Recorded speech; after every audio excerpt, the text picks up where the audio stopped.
Assalamualaikum warahmatullahi wabarakatuh.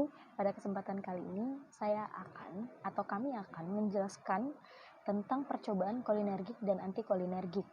Sebelumnya, saya akan menjelaskan atau memperkenalkan kelompok saya, yaitu dari kelompok 2B. Yang pertama ada Sanita Sari, kemudian ada Sofia Lufiana, selanjutnya ada Sri Wayuni dan Syarifah Auliaufa, itu dengan saya sendiri. Kemudian ada Umira Vernika, Windy Rahayu, dan Yusril Iza Maulana. Dan yang terakhir ada Zulfa Safitri. Untuk dosen pembimbing kami yaitu ada Ibu Sulasri Herdaningsi. Selanjutnya, tujuan dari praktikum yang akan kami lakukan kali ini yaitu mahasiswa diharapkan dapat memiliki keterampilan dalam melakukan pengujian aktivitas kolinergik dan anti kolinergik suatu obat pada hewan percobaan. Dan mahasiswa dapat memahami efek berbagai obat sistem saraf otonom dalam pengendalian fungsi atau aktivitas organ visceral tubuh. Pendahuluan, sistem saraf otonom terbagi atas sistem saraf otonom perifer atau pusat kontrol sentral.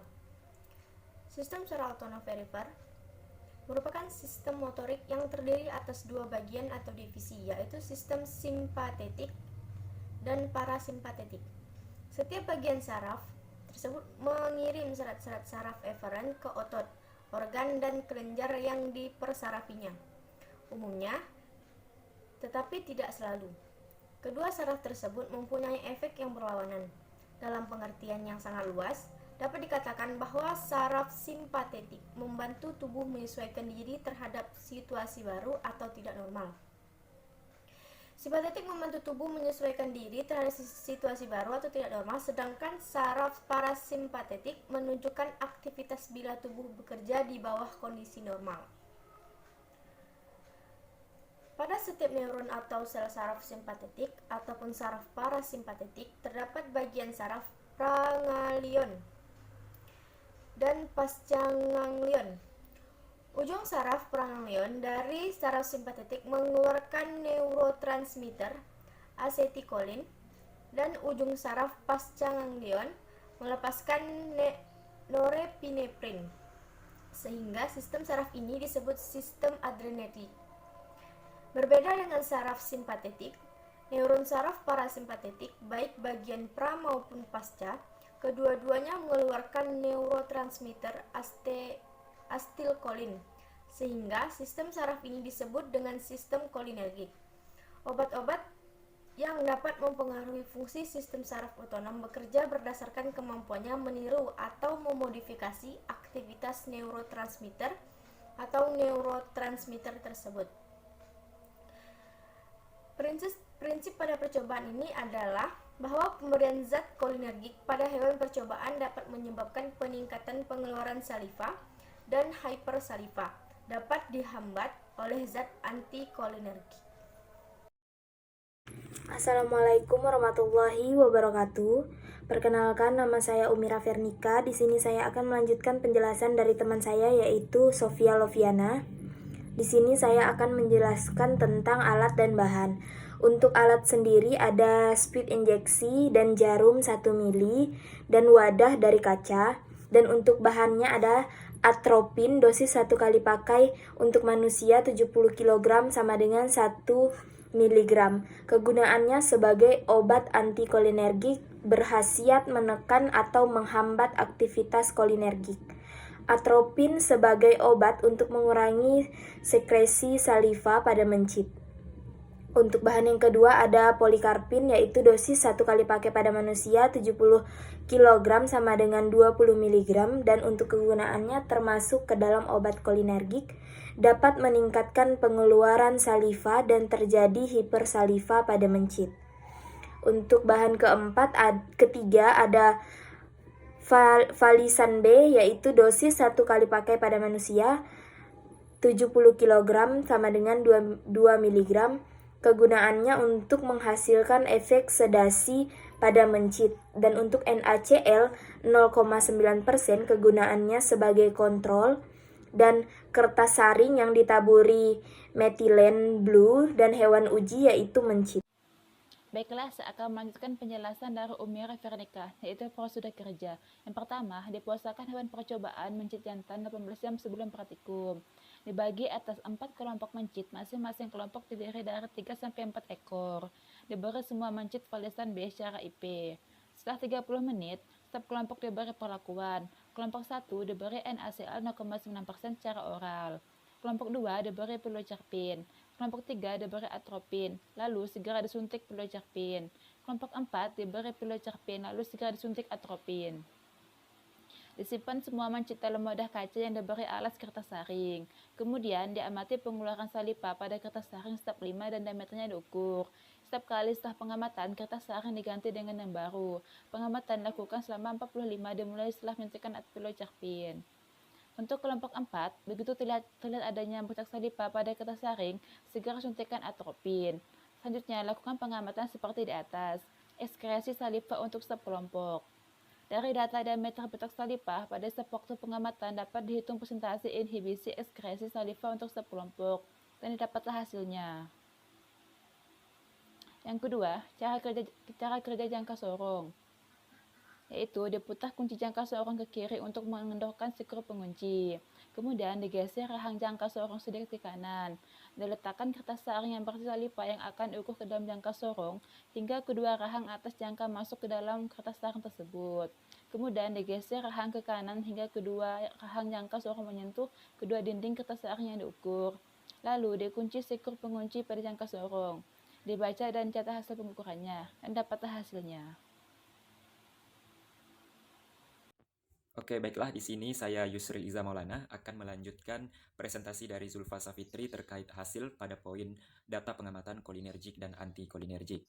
Nah, di sini dapat dilihat dari tabel, di sini kami melakukan 4 percobaan, di mana 4 percobaan itu dibagi menjadi 4 kelompok, yaitu kelompok 1, kelompok 2, kelompok 3, dan kelompok 4. Di mana untuk masing-masing kelompok ini akan dihitung bercak salivanya pada waktu keberapa. Nah, untuk rentang waktunya itu kami bagi menjadi 35 menit, masing-masing menit itu berjarak 5 menit. Jadi totalnya 35 menit. Dan untuk hasilnya dapat dilihat dari tabel data pengamatan anti kolinergik dan anti kolinergik. Nah, di sini juga kami menghitung persentase inhibisi atau persentase penghambatan dari praktikum kolinergik dan anti kolinergik ini. Nah, adapun rumus persentase inhibisi yaitu T0 dikurang T35 per T0 dikali 100%. Nah, akan tetapi di sini sudah kami jabarkan secara jelas mengenai rumus persentase inhibisi, yaitu langsung kami jabarkan dari T0 itu apa, T35 itu apa. Jadi T0 itu merupakan diameter bercak saliva awal dikurang T35. T35 itu diameter bercak saliva waktu T per diameter bercak saliva awal atau T0 baru dikalikan 100%, seperti itu.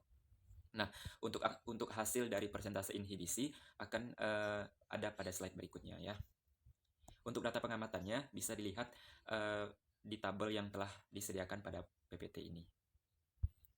Nah, ini merupakan cara perhitungan dan hasil dari persentase inhibisi yang telah kami hitung ya, di mana untuk kelompok 1 untuk persentase inhibisi di sini 10 cm dikurang 8 cm per 10 cm dikali 100%, maka hasilnya 20%. Berarti untuk kelompok 1 persentase inhibisinya yaitu 20%. Kemudian kelompok kedua persentase inhibisinya 10 cm dikurang 4 cm per 10 cm dikali 100%, maka hasilnya 60%. Nah, kelompok ketiga, persentase inhibisinya yaitu 10 cm dikurang 2 cm per 10 cm dikali 100%, hasilnya 80%. Nah, untuk kelompok 4, persentase inhibisi 10 cm dikurang 1 cm per 10 cm dikali 100%, hasilnya 90%. Nah, dari hasil ini, maka diketahui bahwa senyawa yang memiliki persentase inhibisi terbesar yaitu pada kelompok 4, yaitu dengan persentase 90%. Kemudian yang kedua itu pada kelompok ketiga sebesar 80% dan kelompok kedua itu 60%. Dan yang terakhir adalah 20% pada kelompok 1. Nah, kenapa kelompok 1 ini merupakan persentase inhibisi atau penghambatan yang paling kecil? Karena di sini untuk kelompok 1 merupakan kontrol negatif dari percobaan atau praktikum kali ini, sehingga menghasilkan persentase yang relatif lebih kecil daripada 3 kelompok lainnya, seperti itu. Ya, mungkin itu saja yang dapat saya sampaikan. Kurang lebihnya saya mohon maaf. Mungkin untuk slide berikutnya nanti akan lebih detail lagi terkait hasil ini, akan dibahas pada poin pembahasan ya, yang nanti akan dijelaskan oleh teman saya juga, dan sampai kesimpulan dan sampai penutup nanti akan dijelaskan oleh teman saya. Demikian yang dapat saya sampaikan.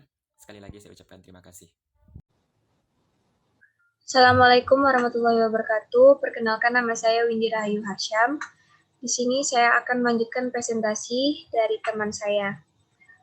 Poin yang akan saya jelaskan yaitu adalah hasil dari kolinergik dan anti kolinergik.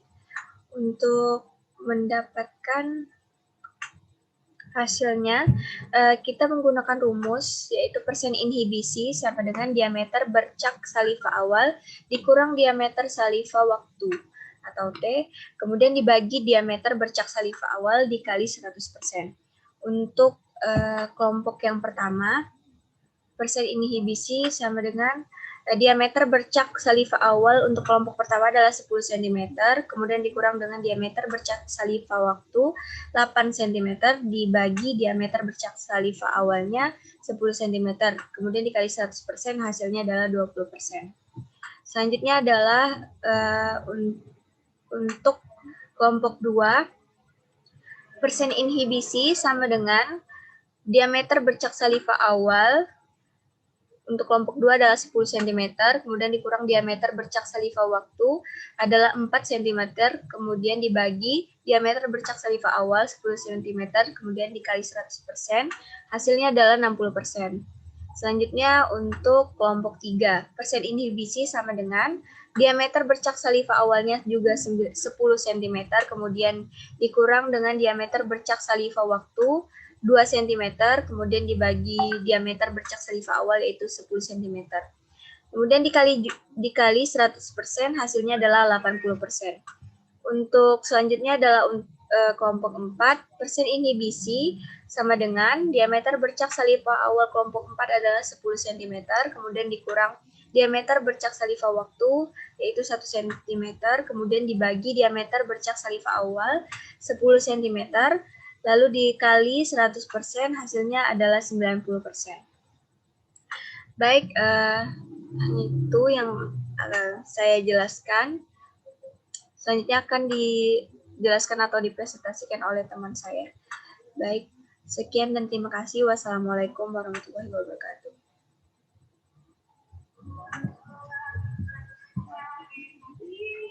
Assalamualaikum warahmatullahi wabarakatuh. Saya akan melanjutkan penjelasan dari Windy, yaitu pembahasan. Pada praktikum farmakologi 2 kali ini membahas mengenai kolinergik dan antikolinergik. Adapun tujuan praktikum kali ini yaitu praktikan dapat memiliki keterampilan dalam melakukan pengujian aktivitas kolinergik dan antikolinergik suatu obat pada hewan. Adapun hewan uji yang digunakan pada praktikum kali ini mengenai kolinergik dan antikolinergik ialah mencit jantan putih yang telah dihabituasi selama 7 hari dan yang telah dipuasakan selama 18 jam sebelum digunakan untuk praktikum. Obat-obat yang digunakan pada praktikum kali ini ialah atropin, pilokarpin, folisan B, dan NaCl 0,9%. Adapun langkah-langkah yang perlu dilakukan pada uji antikolinergik yaitu pertama, dilakukan penimbangan berat mencit sebelum dihabituasi. Tujuannya yaitu agar dapat mengetahui volume larutan yang akan diberikan kepada mencit, lalu mencit dihabituasi selama 7 hari. Ini bertujuan untuk membiasakan mencit dengan lingkungannya. Selanjutnya, mencit dipuasakan selama 18 jam, tujuannya agar tidak mempengaruhi kerja obat yang disuntikkan pada saat praktikum berlangsung. Pada tahap selanjutnya, mencit ditimbang kembali lalu diberikan falisan B pada mencit secara IP, kemudian diberikan perlakuan setelah 30 menit setelah tanda terlihat. Tahap selanjutnya, mencit dibagi menjadi 4 kelompok. Setiap kelompok memiliki terdapat masing-masing 1 mencit. Diberikan NaCl secara peroral. Kelompok 2 diberikan pilokarpin secara SC.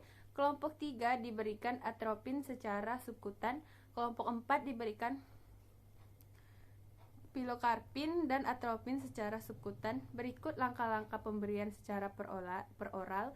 Pertama, digunakan sarung tangan lalu dijepit tengkuk mencit dengan tangan kiri di antara jari telunjuk dan ibu jari. Kemudian dipindahkan ekornya di antara jari manis dan kelingking tangan kiri sehingga mencit dipegang cukup erat. Leher mencit dalam keadaan lurus lalu dimasukkan suntikan oral dalam mulut mencit sampai esofagus. Sedangkan langkah-langkah pemberian secara subkutan dilakukan dengan cara pertama digunakan sarung tangan, lalu cubit kulit daerah tengkuk mencit, kemudian disuntikkan dengan sudut 45 derajat. Setelah perlakuan dilakukan, penyimpanan mencit ke dalam wadah kaca yang diberikan alas kertas saring. Dilakukan pengamatan pengeluaran pada kertas saring setiap 5 menit dan diameter salivanya diukur. Setiap kali pengamatan, kertas saringnya diganti dengan yang baru. Pengamatan dilakukan selama 45 menit dimulai setelah penyuntikan pilokarpin. Selanjutnya disuntikan atropin secara sukutan pada kelompok 4. Begitu terlihat adanya bercak sadira pada kertas saring, diamati pada setiap kelompok, kemudian dihitung diameter bercak salivanya pada waktu pengamatan. Untuk cara kerja jangka sorong, pertama diputar kunci jangka sorong ke kiri untuk mendorongkan skrup pengunci, kemudian digeser rahang jangka sorong sedikit ke kanan, kemudian disiapkan kertas saring dan diletakkan kertas saring yang berisi saliva yang akan diukur ke dalam jangka sorong, hingga kedua rahang atas jangka masuk ke dalam kertas saring tersebut. Kemudian digeser rahang ke kanan hingga kedua rahang jangka sorong menyentuh kedua dinding kertas saring yang diukur. Selanjutnya dikunci skrup pengunci pada jangka sorong dan jangan lupa untuk dibaca dan dicatat hasil pengukuran. Terima kasih, sekian dari saya, akan dilanjutkan oleh rekan saya. Terima kasih. Wassalamualaikum warahmatullahi wabarakatuh. Di sini saya akan melanjutkan dari Sanita Sari, yaitu kesimpulan. Berdasarkan hasil dan pembahasan di atas, maka dapat dibuat suatu kesimpulan umum, yaitu mahasiswa dapat melakukan kemampuan melakukan pengujian aktivitas kolinergik suatu obat pada hewan percobaan dan memahami efek berbagai obat sistem saraf otonom dalam pengendalian fungsi atau aktivitas organ visceral tubuh yang secara khusus mendeskripsikan tentang: pertama, kolinergik adalah senyawa yang secara langsung atau tidak langsung dapat menimbulkan efek seperti yang ditunjukkan oleh asetilkolin, suatu senyawa normal bubuh yang disintesis pada jaringan saraf. Sinopsis kolinergik dan dinding usus. Antikolinergik disebut juga obat penyekat kolinergik atau obat antagonis kolinergik yang mengikat kofloseptor tetapi tidak memicu efek intraseluler. Diperantarai oleh reseptor. Seperti lazimnya, yang paling bermanfaat dari obat golongan ini adalah penyekat sinaps muskarinik pada saraf parasimpatis secara selektif. Yang kedua, ada persen inhibisi terbesar, yaitu terdapat pada pilokarpin yang diberikan secara sukutan 90%. Yang ketiga, persen inhibisi terkecil, yaitu terdapat pada NaCl yang diberikan secara peroral 20%. Sekian dari kelompok kami, mohon maaf jika ada salah kata. Wabillahi taufiq wal hidayah. Wassalamualaikum warahmatullahi wabarakatuh.